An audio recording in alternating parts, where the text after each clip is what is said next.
बिस्मिल्लाहिर्रहमानिर्रहीम, अस्सलाम वालेकुम। मैं प्रोफेसर डॉक्टर अंजुम रहमान। आज मैं आपसे डिस्कस करूंगी कि सिजेरियन सेक्शन का रेट इतना ज़्यादा हाई क्यों है। लोग बड़े परेशान रहते हैं कि जब भी हम डिलीवरी के लिए जाते हैं डॉक्टर साहब उनका नाक का ऑपरेशन कर देती हैं, जो फिर आगे जाके वो बाउंड हो जाते हैं कि उनका ऑपरेशन से ही बच्चा होगा। क्या ये हकीकत है? क्या ज़रूरी है कि जब डॉक्टर आपको एडवाइस करें ऑपरेशन तो कोई बेसिक वजह होती होगी आपकी या आपके बच्चे की जान के लिए? देखिए जी, जो सिजेरियन सेक्शन है ये एक ऑपरेशन है और इसमें हम बजाय नॉर्मल डिलीवरी के इस ऑपरेशन से बच्चे को डिलीवर करते हैं।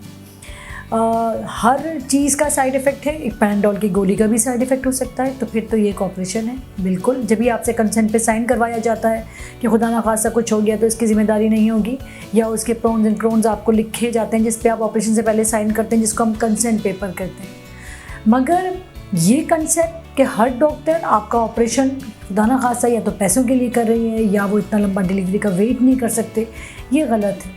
हाँ, मगर ये भी सही है कि आजकल रेट ऑफ सिजेरियन सेक्शन बहुत ज़्यादा हाई है। तो क्या ये सारे ऑपरेशन बिला वजह हो रहे हैं? ऐसा बिल्कुल भी नहीं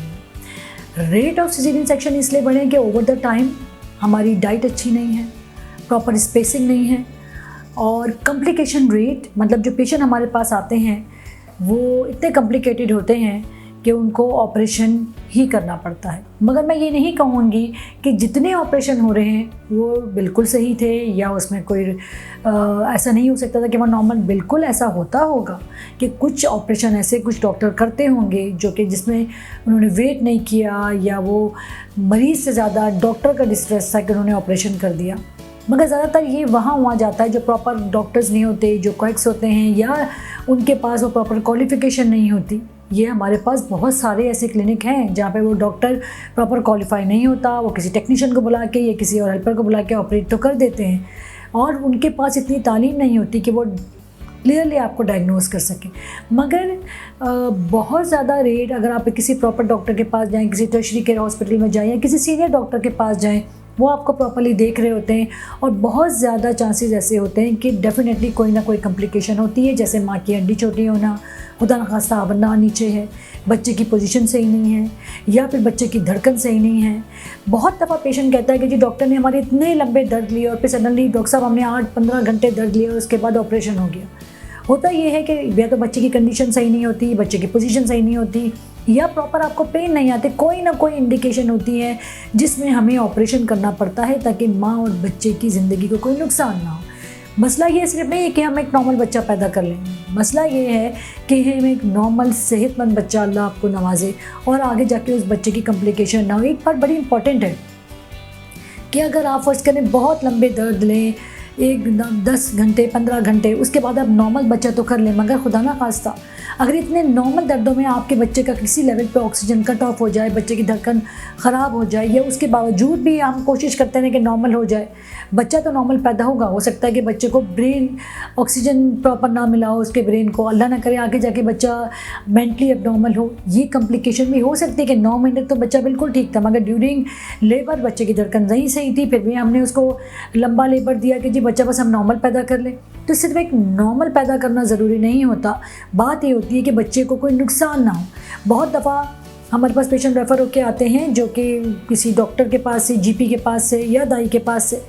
और वो इतने लंबे दर्द लेती हैं कि जी बच्चेदानी खुदा ना सब फटने वाली होती हैं, या इवन ज़रूरी नहीं होता कि पहले आपके ऑपरेशन ही हो तो बच्चेदानी फटे, इवन बहुत प्रोलॉन्ग लेबर में या खुदा ना खासा कोई मिसमैनेज होता है उसमें भी यूट्रस फटने के खतरा होता है, और वो ना सिर्फ बच्चे के लिए जानलेवा होता है बल्कि वो माँ के लिए भी जानलेवा होता है। तो एक तो बात बड़ी ज़रूरी है कि आप एक प्रॉपर डॉक्टर को दिखाएं, प्रॉपरली अपना चेकअप करवाएं। उसके बाद मैं नहीं समझती कि अगर कोई प्रॉपर डॉक्टर होगा तो वो आपको इस चक्कर में कि जल्दी बच्चा पैदा हो जाए या अननेसेसरी डिलीवरी का वेट क्यों करें, वो आपको नॉर्मल नहीं करेगा, ऑपरेशन नहीं कर देगा। I don't think so. हाँ, मगर अगर आप किसी लोकल जीपी को दिखा या उन लोगों को दिखा रहे होंगे जिसकी फील्ड नहीं होगी तो वो इस चीज़ को डायग्नोस नहीं कर पाएंगे, और हो सकता है कि आपका ऑपरेशन बिला वजह हो जाए।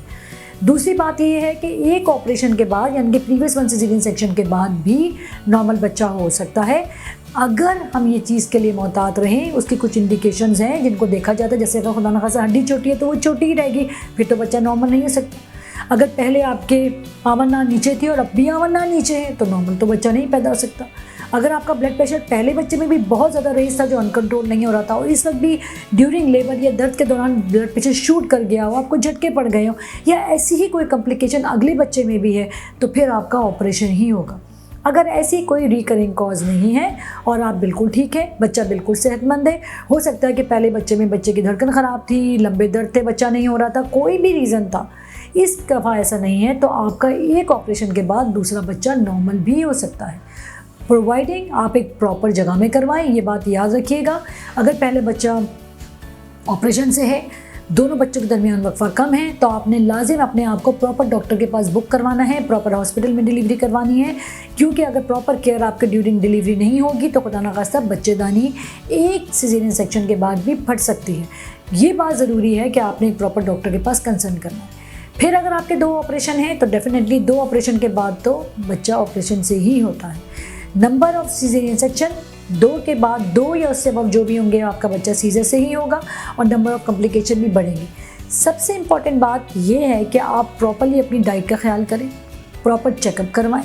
किसी वक्त भी कोई कॉम्प्लिकेशन हो तो डॉक्टर के पास जाएं, डॉक्टर ने जो आपको मेडिकेशन एडवाइस की वो करें। बहुत दफ़ा हमारी पेशेंट शुरू के 2 महीने चली जाती हैं, या बहुत दफ़ा ऐसे होता है कि जिससे टेस्ट किया उसके बाद वो कहती हैं जी बच्चा जब 6ठे महीने में होगा हम फिर डॉक्टर के पास जाएंगे। जो 3 महीने में आपने कॉम्प्लिकेशन कैरी ऑन की थी, फ़र्ज़ करें कि जी शुरू के आप 7वें 8वें महीने पे गए, अगर खुदा न खास्ता आप डायबिटिक थे, आप ब्लड प्रेशर के मरीज़ थे, तो डेफिनेटली वो रेज़ ही होगा और वो अनकंट्रोल हो जाएगा। तो उस कंडीशन में आपका नॉर्मल बच्चा नहीं हो सकता, फिर वो ऑपरेशन से होगा, क्योंकि हमने बच्चे के साथ माँ की ज़िंदगी को भी सेव करना होगा। सो बेहतर है कि आप एक प्रॉपर डॉक्टर को दिखाएं, अवॉइड करें नॉन क्वालिफाइड लोगों के पास जाना, प्रॉपर जगह पे जाएं, और अगर कोई ऐसी कॉम्प्लिकेशन नहीं होंगी तो फिर आपका बच्चा नॉर्मल ही होगा। मगर मैं इसके साथ ये भी कहती हूँ कि बिलाशक हम इस बात से बिल्कुल आपके साथ आर्ग्यू नहीं करते कि बहुत दफ़ा आपका ऑपरेशन बिला वजह भी हो जाता है, मगर वो एक प्रॉपर डॉक्टर, मैं नहीं समझती कि प्रॉपर हॉस्पिटल और प्रॉपर डॉक्टर ऐसा कुछ करेगा।